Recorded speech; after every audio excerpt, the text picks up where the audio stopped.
মৰমৰ ছাত্ৰ-ছাত্ৰীসকল তোমালোকৰ আজি এইটো এটা ভাষা জ্ঞানৰ টপিক অধ্যায় যেটো মই বহুত ষ্টুডেন্টক ভুল কৰা দেখা পাইছো সেই কাৰণে মই এইটো তোমালোকৰ আগত ডিসকাস কৰিবলৈ লৈছো গতিকে তোমালোকে ইয়াক ইম্পৰ্টেন্ট বুলি ভাবি চাই থাকিবা আৰু ইয়াৰ পৰা তোমালোকে বহুত লাভৱান হ'বা আৰম্ভ কৰিছো মোৰো এটা সপোন আছে ডক্টৰ ৰুবুল মাউতৰ এখন আত্মজীৱনীমূলক গ্ৰন্থখনত লেখকে শৈশৱ কৈশোৰ নানান ঘাট প্ৰতিঘাতৰ ছবি অংকিত হৈছে তেওঁ সেই সকলো বাধা নেওচি আমেৰিকাৰ মেছাচুচেট বিশ্ববিদ্যালয়ত জীৱবিজ্ঞানী হিচাপে প্ৰতিষ্ঠা লাভ কৰিছিল দৰিদ্ৰতা যে মানুহৰ সাফল্যৰ ক্ষেত্ৰত হেঙাৰ হ'ব নোৱাৰে তাৰ নিদৰ্শন এই আত্মজীৱনীখন মাউতৰ জন্ম হৈছিল তিনিচুকীয়া জিলাৰ অসম অৰুণাচল সীমান্তৰ এখন ভিতৰুৱা গাঁৱত তেওঁৰ শৈশৱ আৰু কৈশোৰ কালছোৱা চৰম দৰিদ্ৰতাৰ মাজেৰে পাৰ হৈছিল পঢ়া-শুনাৰ বাবে প্ৰয়োজনীয় সাধাৰণ সুবিধাখিনিও তেওঁৰ নাছিল তেওঁ হতাশ নহৈ নিজৰ সপোন পূৰণ কৰিবলৈ কঠোৰ পৰিশ্ৰম কৰিছিল নিৰানেপেৰা চেষ্টা ত্যাগ আৰু পৰিয়ালৰ সহযোগিতাত সকলো বাধা নেওচি তেওঁৰ সপোন বাস্তৱ কৰিছিল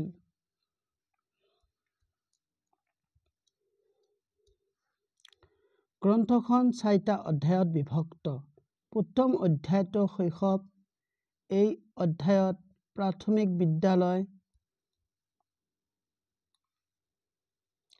বিদ্যালয়ৰ পৰা মেট্ৰিক পাছ কৰালৈকে সন্মুখীন হোৱা বিভিন্ন সংঘাতৰ বিষয়ে লিখিছে দ্বিতীয় অধ্যায়টোৰ নাম সংগ্ৰাম ইয়াত উচ্চতৰ মাধ্যমিক শিক্ষা গ্ৰহণৰ পৰা টাটা মৌলিক গৱেষণা প্ৰতিষ্ঠানত বিজ্ঞানী হোৱালৈকে সময়ছোৱাৰ কথা বৰ্ণনা কৰিছে তৃতীয় অধ্যায় সুযোগত টাটা প্ৰতিষ্ঠানত বিজ্ঞানী হিচাপে লাভ কৰা অভিজ্ঞতাৰ কথা আলোচনা কৰিছে চতুৰ্থ অধ্যায় দেউতাৰ অসুখত আমেৰিকাত গৱেষণা কৰি থাকোঁতে দেউতাক দুৰাৰোগ্য ৰোগত আক্ৰান্ত হোৱাৰ বৰ্ণনা আছে তেতিয়াই তেওঁ মনোজগতত ধুমুহাৰ সৃষ্টি হয় এই অধ্যায়টোত জিন সম্পাদনৰ নানান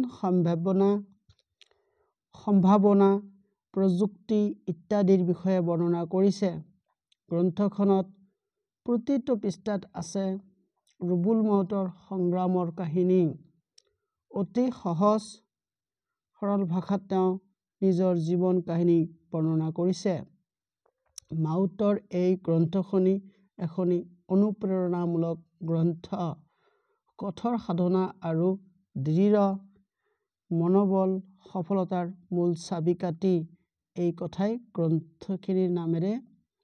গ্ৰন্থখিনিৰ মাজেৰে প্ৰতিফলিত হৈছে কিমান ধুনীয়া এটি অধ্যায় এই অধ্যায়টো বহুতে কি পাইছে টান পাইছে গতিকে ইয়াৰ কোৱেশ্চন আনসাৰখিনি মই সেইকাৰণে তোমালোকৰ আগত ডিসকাস কৰি আছো কেমন ফাৰ্স্ট কোৱেশ্চনটো কি আছিল আমাৰ ইয়াত মোৰো এটা সপোন আছে গ্ৰন্থখনৰ চতুৰ্থ অধ্যায়টিৰ নাম কি চতুৰ্থ অধ্যায়টিৰ নাম আছিল তোমালোকৰ দেউতাৰ অসুখ কাৰণ গ্ৰন্থখিনি 4টা অধ্যায়ত ভাগ কৰা হৈছিল নহয় তাৰে চতুৰ্থ হ'ল দেউতাৰ অসুখ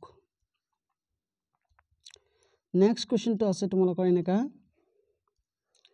মোৰো এটা সপোন আছে গ্ৰন্থখনক কিয় অনুপ্ৰেৰণামূলক গ্ৰন্থ বুলি ক'ব পাৰি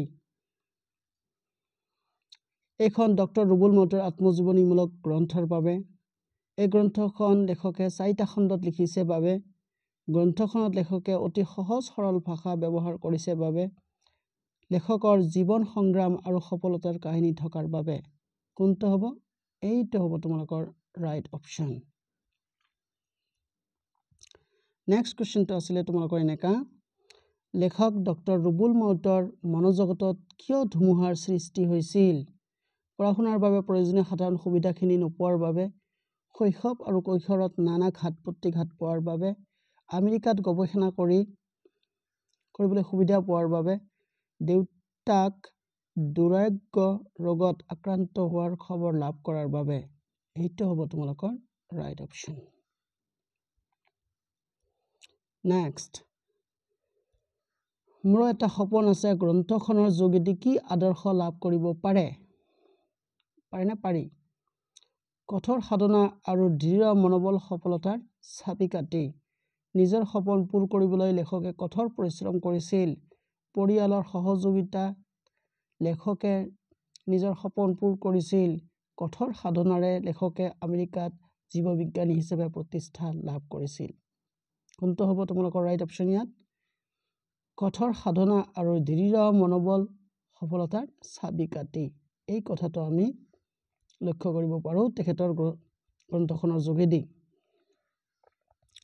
নেক্সট কুৱেশ্যনটো আছিলে তোমালোকৰ এনেকুৱা, তলৰ কোনটো শব্দই হেঙাৰ শব্দৰ একে অৰ্থ বুজাইছে? হেঙাৰ, ইয়াত আছে সংগ্ৰাম, সাফল্য, বাধা, তাৰপিছত আছে তোমালোকৰ সপোন।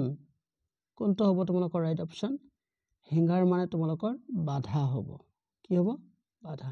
চি নম্বৰ অপশ্যনটো তোমালোকৰ কাৰেক্ট।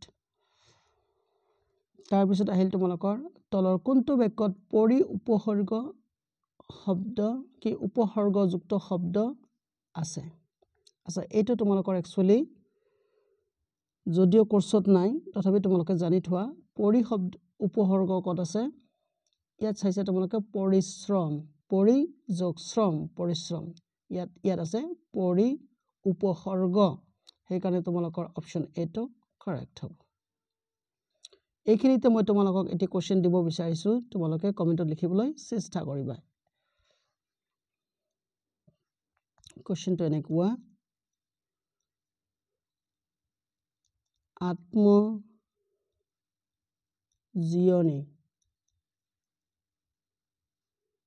খনৰ প্ৰথম একদিন মই দিছোঁ, তাৰমানে প্ৰথম অধ্যায়ত প্ৰথম ভাগত দিছোঁ ৰ'বা, প্ৰথম ভাগত বা খণ্ডত, প্ৰথম খণ্ডত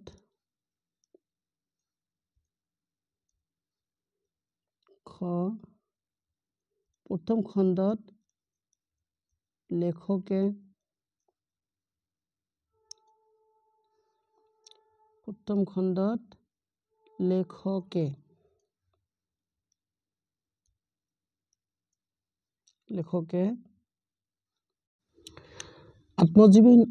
আত্মজীৱনীখনৰ কিন্তু প্ৰথম খণ্ডক হ'ব এইটো বা অধ্যায়।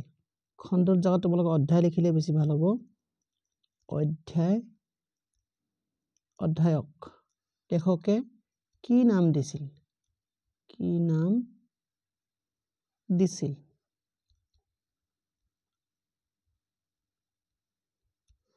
আচ্ছা, অপশ্যন কেইটা মই তোমালোকক দি দিছোঁ, তোমালোকে কমেণ্টত লিখিবলৈ চেষ্টা কৰিবা। নম্বৰ এ শৈশৱ,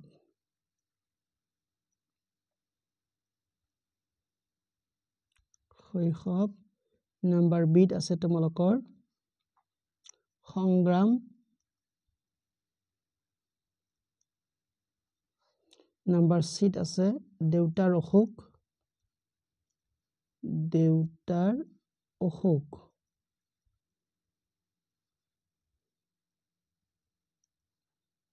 আৰু তোমালোকৰ 4 নম্বৰত আছে বা ডি নম্বৰত আছে সুযোগ।